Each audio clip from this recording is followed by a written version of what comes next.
que son las otras dos, junto con la agenesia completa, las tres condiciones anormales del cuerpo calloso, habitualmente el cavum septum pellucidum es anormal. El último de los puntos es el que está en boga últimamente, la displasia septo-óptica o síndrome de Morsier, que es cuando el espacio está, las hojas no están y existe una amplia comunicación de las astas anteriores. Y hay básicamente un trabajo publicado por un amigo de Francia que describió la forma de poder reconstruir tridimensionalmente el quiasma óptico. Él recién apareció hace un mes atrás publicado el primero de sus dos trabajos de displasia septo-óptica en volumetría en casos de ausencia del cavum septum pellucidum. En el siguiente de los trabajos nosotros le colaboramos con algunos de nuestros casos y es una forma volumétrica de poder evaluar el quiasma óptico en estos casos en los cuales se sospecha que hay una displasia septo-óptica por la ausencia del cavum septum pellucidum.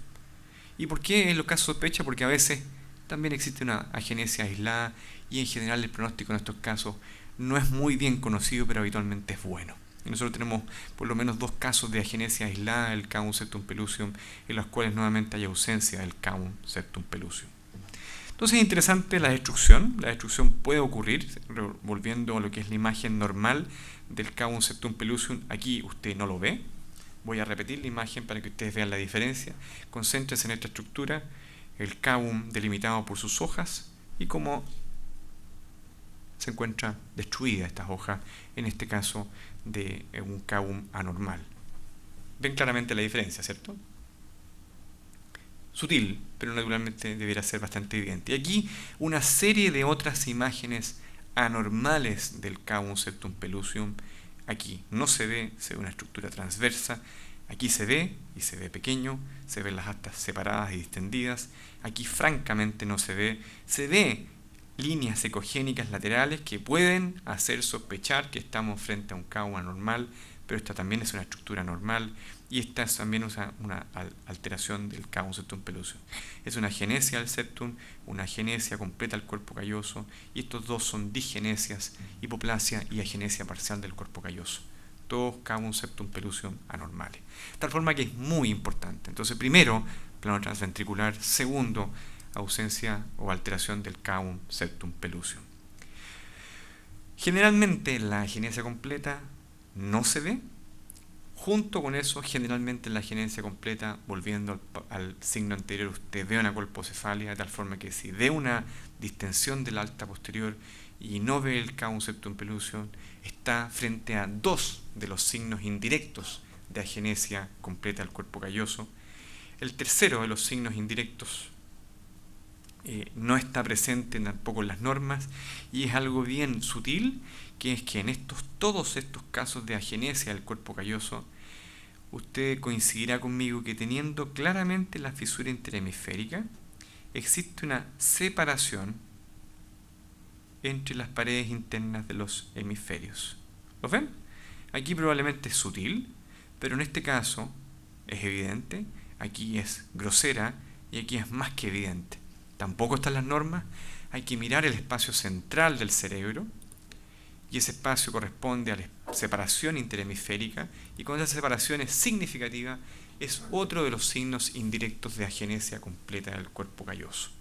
Esto nuevamente es cualitativo, esto no se puede cuantificar naturalmente, pero basta con verlo en tiempo real y es nuevamente otra de las razones por las cuales uno debe habituarse. De tal forma que la agenesia completa del cuerpo calloso debiera ser relativamente simple de sospecharla muchas de las veces en el examen axial y ustedes tienen al frente entonces en esta simple imagen tres signos indirectos que son bastante sensibles para la sospecha de agenesia completa del cuerpo calloso: separación interhemisférica, cavum septum pellucidum no visible y ventriculomegalia sustantivamente de la parte posterior, o sea, colpocefalia.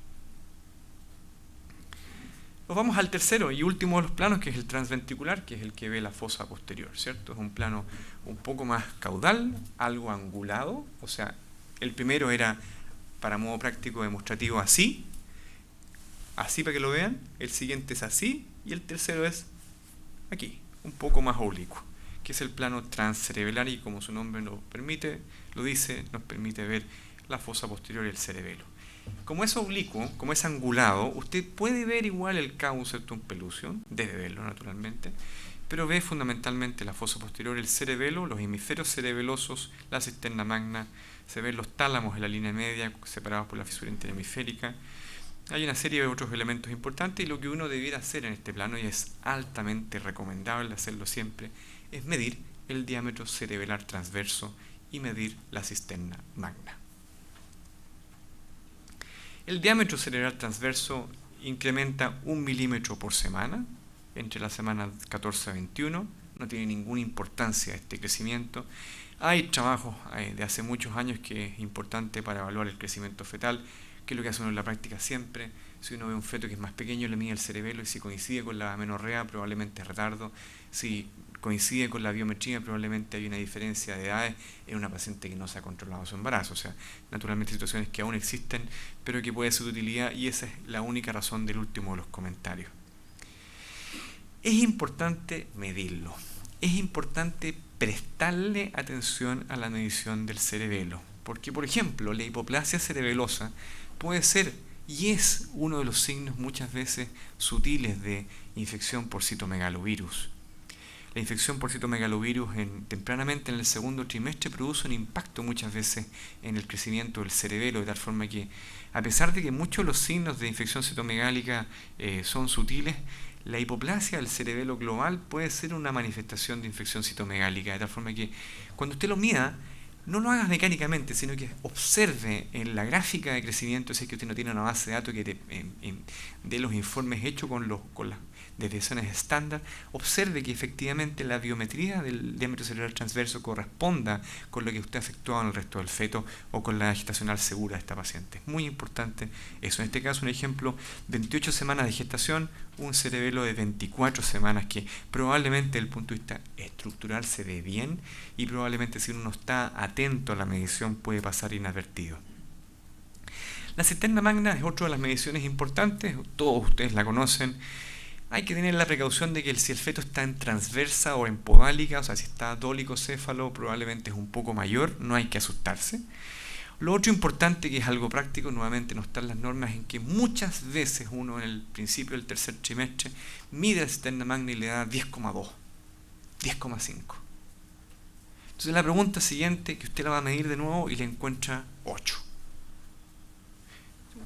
¿Cuál es la medida que uno debe quedarse de la cisterna magna? Nuevamente, uno le mide 11 y luego que la naturaleza es ir a medirlo nuevamente para ver si estamos errados en nuestra medición, y nos da 7. Y la mido la tercera vez y nos da 9. Entonces, y tenemos que creernos nosotros mismos, estamos solos. Bueno, la pregunta no es tan fácil de responder, pero en general lo que debe hacerse es considerar la medida más pequeña de la cisterna magna. Y eso se extrapola de las mediciones sagitales. Cuando uno mira, y esto es un poco complejo de entender si es que uno no está habituado a hacer ultrasonido cerebral vaginal.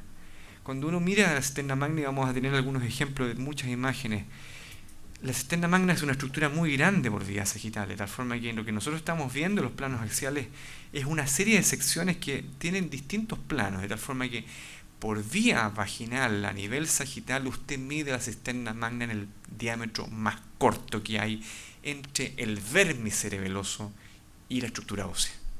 De tal forma que, a diferencia de lo que es la nuca, por ejemplo, que si uno mide 3,5 y después mide 3, debe quedarse con 3,5. Aquí usted debe quedarse con la medición menor. Si usted no ve la cisterna magna, eso es anormal. Y generalmente si no la ve es porque tampoco ve bien el cerebelo. Y si no ve bien el cerebelo, lo que tiene que hacer es no mirar más la fosa posterior y mirar la forma del cráneo, porque probablemente va a estar en limón. Y si no tiene limón, debe ir objetivamente a mirar la columna, porque si no se ve la cisterna magna y si el cerebelo es anormal, muchas veces hay un defecto abierto del tubo neural. Muchas veces uno se encuentra con estas líneas en la fosa posterior. La primera tendencia a pensar es que son quistes aracnoideos. Los quistes aracnoideos se ven así.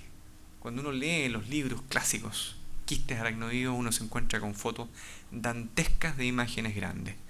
Bueno, los quistes aracnoides tienen paredes muy finas, a veces producen compresiones extrínsecas importantes, pero estos septos en la cisterna magna son habitualmente normales. Tienen una serie de nombres que estén aquí adscritos de tal forma que como ustedes quieran llamarlo, está bien, y si no quieren informarlo, también está bien, porque muchas veces son absolutamente normales. Entonces, en el plano transcerebelar es importante observar, importante medir el diámetro cerebral transverso, importante medir la cisterna magna. Y naturalmente, si mide más de 10 milímetros, este signo está positivo y se denomina megacisterna magna. Situación que nosotros debemos considerar nuevamente como un signo de alerta de alteraciones de la fosa posterior.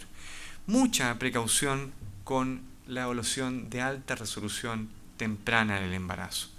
Normalmente, si uno ve muy bien las cosas, tienden a llamarle la atención de que pueden ser potencialmente anormal. Más aún si uno tiene en mente las definiciones del complejo de Andy Walker, etc., en la cual existe una comunicación amplia entre el cuarto ventrículo y la cisterna magna por un defecto parcial o completo del vermis cerebeloso, uno podría considerar que este clip es anormal. Me explico lo que estoy... Esto es absolutamente normal. Esta es la típica imagen de la fosa posterior a las 15 semanas, 16 semanas de gestación vista por vía vaginal. Si la paciente es muy delgada, está con una muy buena posición por vía abdominal, usted puede ver exactamente lo mismo, utilizando por ejemplo el transductor volumétrico y es de mayor resolución.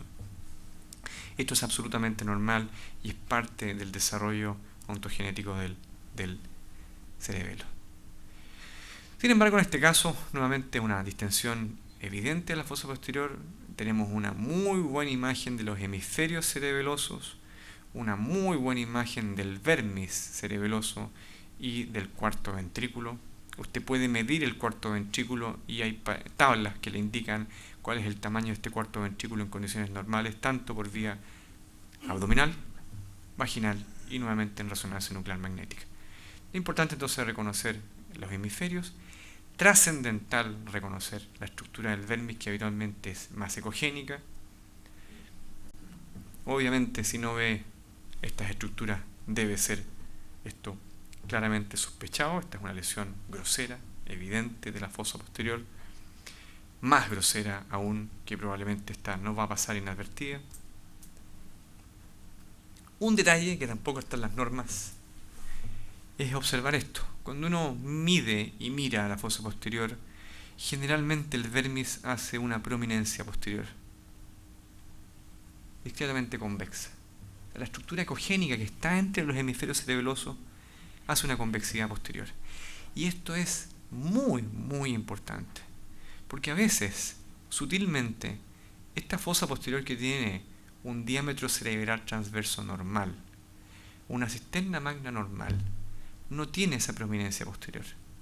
Y la pregunta siguiente es entonces, ¿está el vermis o no está el vermis? Bueno, los hemisferios se ven perfectos y en diferentes proyecciones uno llega a la convicción de que por lo menos en sospecha axial el vermis no está. El feto de esta imagen, que son 3 imágenes del mismo feto, no tenía nada más que la ausencia del vermis. Al mes de vida empezó con trastornos respiratorios, hizo apneas nocturnas, posteriormente empezó a convulsionar y tiene un síndrome de Joubert, que es una condición genética cuya manifestación es la ausencia del vermis. Nosotros hicimos la sospecha prenatal de síndrome de Joubert en este caso, con la simple observación de que la prominencia posterior del vermis no estaba presente en esta imagen axial. Otra sutileza con el fin de maximizar la capacidad de sospecha de un plano convencional. También podemos encontrarnos con asimetría del hemisferio. Esto ya es probablemente grosero, pero a veces sutil. Entonces aquí la cisterna magna está distendida y lo que hay aquí es una asimetría del cerebro. Esto ocurre generalmente en alteraciones cromosómicas o también en lesiones por infección citomegálica. En el fondo hay una destrucción de parte de un hemisferio cerebral, o esto otro también que es típico del citomegalovirus, que hay una lesión de necrosis pequeña en un hemisferio cerebeloso. La verdad es que esta es una paciente muy complicada. Las pacientes muy complicadas son doctoras. Esta paciente era una neuróloga, además, que vino porque sintió que bruscamente su feto no se movió a las 20 semanas de gestación, multípara de 2. Yo no lo había controlado nunca antes, llegó a las 20 semanas en oligohidroamnios absoluto, con un feto en poválica. Y estaba con una biometría 15 días más tarde. Para hacer la historia breve, a las 3 semanas tenía un líquido amniótico normal.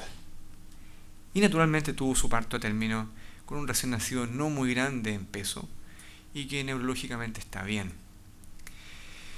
El feto tuvo un comportamiento particular en su cerebro, tuvo algunas ecorefringencias difusas, tuvo esta mínima sospecha de lesión que es de muy buen pronóstico. Todas las lesiones cerebelosas unilaterales pequeñas son de muy buen pronóstico, ya sean hemorragias, isquemias, son habitualmente asintomáticas. Y la resonancia nuclear magnética in útero fue también normal de este feto, de tal forma que la historia, nosotros no pudimos, porque ellos al feto, al recién nacido, perdón, no le hicieron estudio de citomegalovirus dirigidamente en orina, pero es que naturalmente haya hecho una infección aguda citomegálica al feto y haya tenido una buena resolución desde el punto de vista del impacto que por lo menos hasta ahora tiene un año de vida, no ha presentado. Recuerden que el citomegalovirus puede producir lesiones en distintos momentos de la vida en la infancia y hay casos descritos de pérdida de la agudeza auditiva hasta 2 a 4 años posteriores y también visual, de tal forma que en general es una historia que no es una batalla que no es simple ganarla con el momento del parto o al momento del alta. Entonces, resumiendo esta presentación inicial de las normas, lo que usted debiera hacer en práctica en su examen rutinario es esto. Si ustedes manejan equipos, y esto es lo que yo siempre recomiendo, y esto lo recomiendo a la gente que trabaja en nuestro centro, si usted tiene un equipo que divide la pantalla en 4, divide la pantalla en 4 y en una pantalla tenga un plano transventricular en el cual usted vea bien el cavum septum pellucidum y el asta posterior.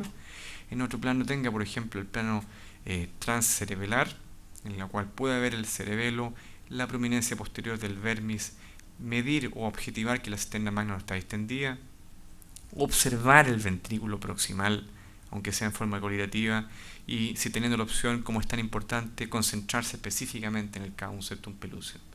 Usted divide la pantalla en 4, se concentra en estos puntos, efectúa las mediciones de los ventrículos, del cerebelo y la cisterna magna, saca esta foto o la reserva en su equipo, porque es el documento médico legal, es muy importante, muy importante.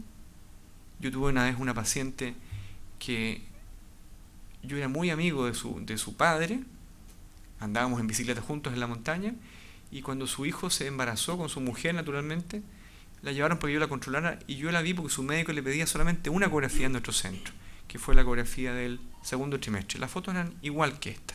Siempre cuento esta historia porque es algo que es abismante. Bueno, al momento del parto, el feto nació, el obstetra lo tomó en brazos y se le estaba cayendo un ojo. Y la primera reacción fue a sostenerle el ojo. El ojo no se cayó, pero estaba con una protrusión oftálmica externa impresionante. Y tenía un tumor cerebral de crecimiento agresivo, muy rápido, que ocupaba aproximadamente 1/3 del cerebro anterior, retroorbitario, desafortunadamente maligno. Fue operado a la semana de día en un instituto grande de neurocirugía que está en Santiago. Yo recuerdo que yo soy del sur, soy de Concepción, así que nuestras pacientes las trasladamos a Santiago. En este caso se fue a operar a Santiago y el pronóstico fue muy malo desde el punto de vista neurológico. Entonces la pregunta evidente de los padres es: ¿cómo no se diagnosticó esto? Pues es natural preguntarse eso. Bueno, afortunadamente, cuando fui a conversar, porque yo me enfrenté en la sala al día siguiente del parto, pero como los conocía, fui a hablar con ellos y tenía las imágenes guardadas en mi equipo. Ellos tenían también el informe ecográfico con esta foto guardada. Y esa fue la foto que el neurocirujano evaluó en otra ciudad distante, sin conocerme a mí, y le dijo: esto no estaba en este momento. Y es un problema menos médico-legal que uno puede tener. Muy, muy importante pensar en todas las etapas de la medicina. Y una de nuestras etapas es el reporte, qué es lo que nosotros le informamos a los pacientes, qué es lo que nosotros entregamos como parte del informe y qué es lo que nosotros reservamos como parte de la información que es importante tenerla como seguridad diagnóstica en el futuro. De tal forma que la recomendación es esta, simplemente. Yo la he modificado, voy a decirles por qué posteriormente cambié, porque yo siempre hago 4, lamentablemente los equipos nos sacan 6 fotos, pero generalmente saco 4, la he modificado porque ahora estamos incluyendo una foto directa del cuerpo calloso en el 80-85% de las veces en el examen rutinario. Vamos a seguir enseguida con la... Pasamos posteriormente a las preguntas, Erasmo, ¿cierto? Al final mejor, ¿cierto? Lo que yo te voy a pedir, Erasmo, que cuando tenga que detenerme, tú me paras. Por favor.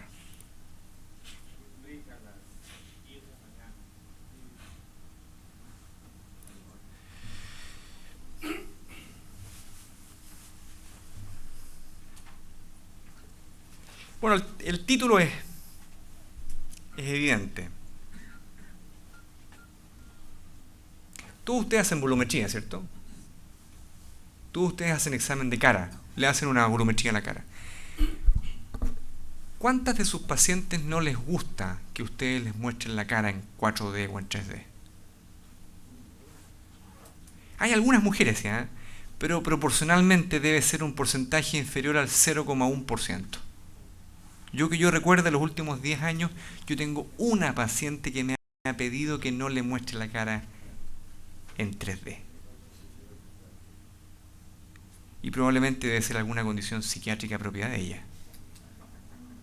O sea, el 3D es una herramienta que ya naturalmente está integrada en lo que es la vida nuestra, y lo que naturalmente siempre está en algunos sectores aún en discusiones si cuál es la utilidad de utilizar ultrasonido volumétrico. Yo, la verdad es que pienso en la volumetría de la siguiente forma. Este es un proceso en el cual, con un objetivo claro, uno adquiere un volumen. En este caso puede ser la cara, con fines los cuales a ustedes les parezca, pero naturalmente hay una serie de otras posibilidades de adquirir un volumen. Y lo importante es que usted tenga claro el objetivo de la adquisición.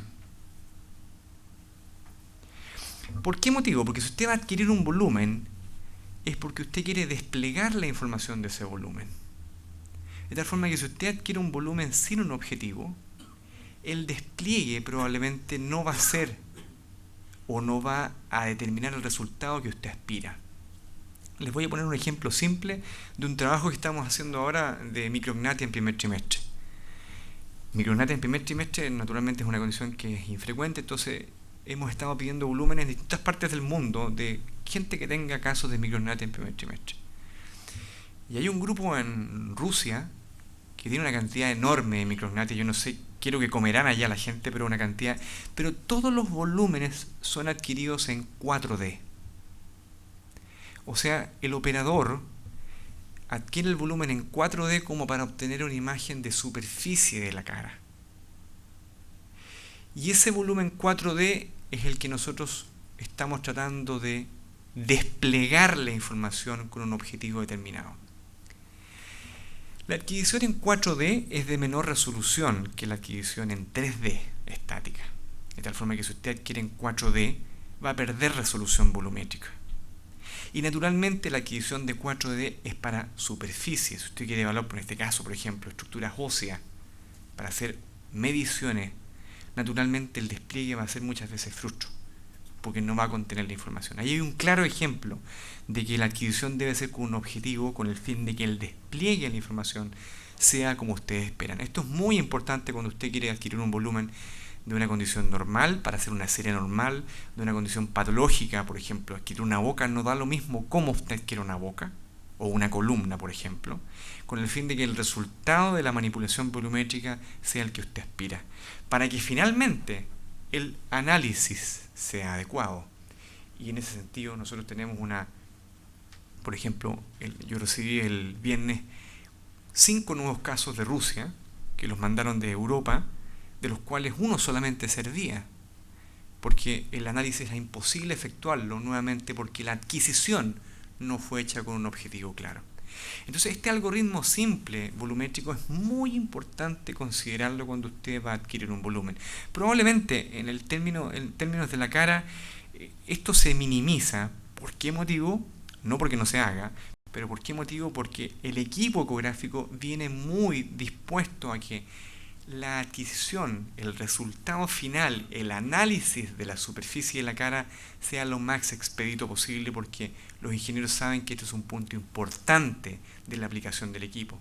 Por eso usted toma el transductor, aprieta un preset, hace un par de mínimas modificaciones en la ganancia y tiene una imagen generalmente muy buena de la cara. Pero el equipo está haciendo gran parte de estos planos, de estos procesos en forma automática, porque ya se ha entendido este patrón de funcionamiento. El problema es que para tomar un objetivo claro usted tiene que tener, en el caso del cerebro por ejemplo, pensado si la adquisición es abdominal o vaginal, si es axial, si es transfontanelar, si es transfrontal, si es transsutura, si es coronal, si es sagital. Todo eso tiene importancia en la resolución que usted va a setear al equipo, el ángulo de adquisición, etcétera, etcétera. A su vez el despliegue hoy en día en estos equipos puede hacerse de diversas formas. Puede ser un simple despliegue multiplanar, hacer una navegación con el punto de referencia, utilizar tomografía, utilizar filtros, utilizar color, hacer postproceso en el programa de 4D View para finalmente llegar al análisis. De tal forma que uno debe tener mentalmente esta estructura cuando va a efectuar una adquisición. El punto del respaldo es uno de los puntos significativos del ultrasonido volumétrico. Yo siempre lo digo de esa forma. Cuando yo empecé a hacer ultrasonido hace 17 años atrás, yo me compré una carpeta en la cual guardaba fotos. Y tenía fotos de ojos, de cara, de labio. Una carpeta inmensa que aún la tengo guardada. Llena de fotos que naturalmente con el tiempo perdieron su calidad. Las escaneaba, le sacaba diapositivas en esa fecha. Posteriormente llegó la época de los VHS. Y tengo cajones con VHS guardados. Después compramos equipos Super VHS, cajones con videos de Super VHS. Después teníamos respaldo digital, empezamos a guardar en discos magneto-ópticos, MO. Y tengo cajones más pequeños porque afortunadamente eran más pequeños. Y posteriormente, ahora es todo en volúmenes. Y tengo miles de DVD en todas partes.